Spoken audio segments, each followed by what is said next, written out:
Welcome back to the channel and welcome back to another quick pick prediction video. In this video, I'll be predicting the middleweight bout between Trevin Jones versus Ronnie Lawerence. So how I see this one right here is I feel like Ronnie Lawerence is the more complete fighter, but does I say I think he's gonna win? No. Matter of fact, I'm leaning to Trevin Jones in one, and I am picking Trevin Jones in this one. So I say all this to say all that, but I'm picking Trevin Jones. But I feel like Ronnie Lawerence, like I said, I feel like he blend his skills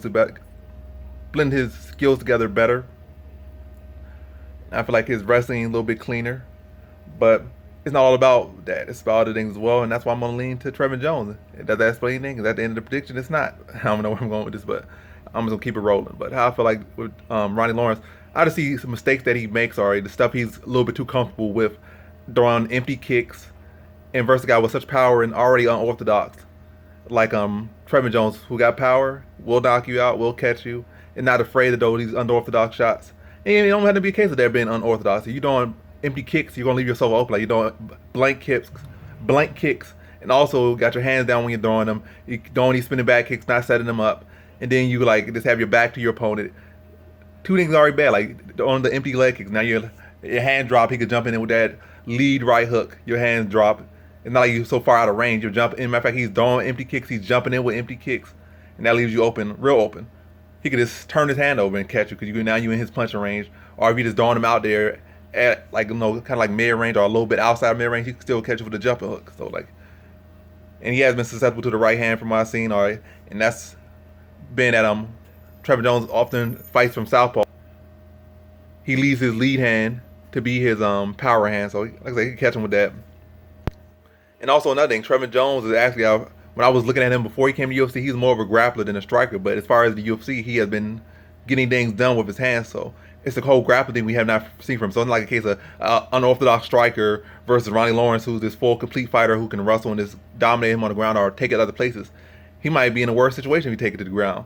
He has some, not too much issue with capoeira, but I think he can face even more issues with Trevin Jones. And also looking at Ronnie Lawerence, he has not faced the best competition, whereas they really gave him Trevin Jones some people that were supposed to beat him. Matter of fact, they gave him two people that were supposed to beat him. And he beat both of them and knocked both of them out. And then now you got Ronnie Lawerence, who was also supposed to beat him, but not as big of a favorite as Valia was, especially not as Valia was. And then his last one was a small favorite over him. And this is another small favorite, but two people that were supposed to beat him, he knocked them both out. One was turned to no contest, the Valia fight, but it is what it is. But as far as one to get to the conclusions prediction, I don't feel like Ronnie Lawerence is gonna have the grappling, the same grappling advantage, wrestling advantage as he had in previous fights to be doing the same stuff he's doing. And I think, without doubt, Trevin Jones is the best competition he has faced. So it's gonna be his toughest matchup. He's not gonna get away with the same, he got clean technique, but even the cleanest of fighters have sloppy mistakes they make, or they allow themselves to get away with or get comfortable doing because they can do that against lesser competition when they step up. Then the better competition shows them that you can't be getting away with the same stuff in most cases. So like I said, those little blank kicks, jumping in with those blank kicks, spinning back with them, like not even the greatest accuracy, like not setting them up and not landing with the greatest accuracy, most time missing, and then they have your back turned and then like lean over there like get caught with a hook with your back turned, get caught around both sides because your eyes aren't on your opponent, you just got your back turned, you're vulnerable.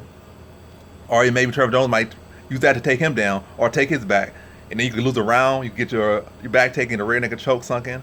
There's different opportunities. I think the little mistakes he make are going to play into him losing this fight.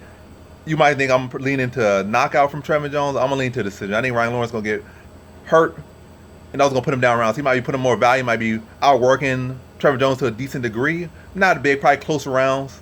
But then those little mistakes he's so comfortable with making, like throwing those empty kicks, get caught with a check hook, or get caught with a jumping hook, and then get sat down, or at least gets hurt, and then Trevor Jones piles on him, and he takes the round, and these very close rounds. And then when you get rocked and hurt, that's not a close round. Like, it's clear that Trevor Jones has stole that round. It's not like, okay, so it's so close that it's a split decision. I didn't feel like it's going to be matter of fact, it might still be a split decision. All I'm going to think is going to be a close fight, but Trevor Jones' power and the mistakes that Ronnie Lawerence makes out there, and the stuff he has grown accustomed to and comfortable with, is going to allow Trevin Jones to find opportunities, capitalize, hurt Ronnie Lawerence at points in this fight, maybe come close to a finish at points in this fight, but those mistakes he's going to capitalize. Trevin Jones is a true opportunist, and he will take full advantage of these opportunities Ronnie Lawerence will present to him. And I see him edging out a decision over Ronnie Lawerence, and probably an exciting, interesting, weird fight. So, in this fight, I got Trevin Jones via decision.